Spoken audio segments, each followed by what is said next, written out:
পৰিক্ৰমা বিভাগৰ উদ্যোগত আৰু গোলাঘাট প্ৰশাসনৰ সহযোগত আয়োজক হিচাপে আমাৰ এই জুমকা কলাকেন্দ্ৰত গ্ৰীষ্মকালীন কৰ্মশালাভাগী দায়িত্ব অৰ্পণ কৰিছিলে।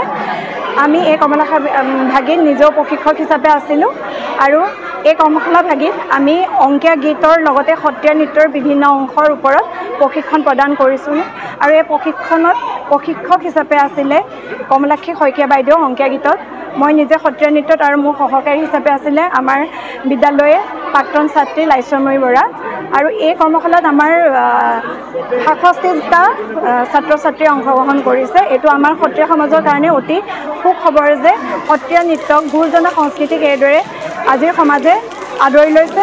বিশেষকৈ অভিভাৱকসকলেও ইমান ব্যস্ততাপূৰ্ণ মাজতো আমাৰ ছাত্ৰ ছাত্ৰীসকলক সময় দি পেলাই মানে ইয়ালৈ আগবঢ়াই দিছে, গুৰু সংস্কৃতি শিকিবৰ কাৰণে আগুৱাই দিছে। সেইটো কাৰণে অভিভাৱকসকলকো মই এই আপাশতে কৃতজ্ঞতা জ্ঞাপন কৰিছোঁ।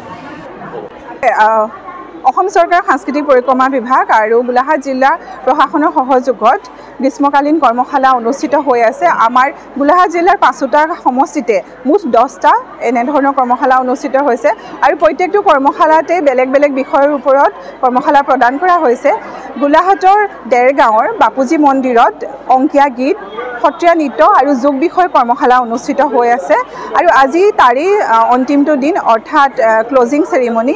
ইয়াতে আপোনালোকে দেখা পাইছে যে আমি এই দায়িত্ব অৰ্পণ কৰিছিলোঁ জুমকা কলাকেন্দ্ৰক আৰু জুমকা কলাকেন্দ্ৰৰ তত্ত্বাৱধায়কৰ দায়িত্বত আছে শ্ৰদ্ধাৰ চিময়ী বৰা বাইদেউ আৰু তেখেতৰ অধীনতে ধুনীয়াকৈ প্ৰশিক্ষণ কৰ্মশালা হৈ আছিল।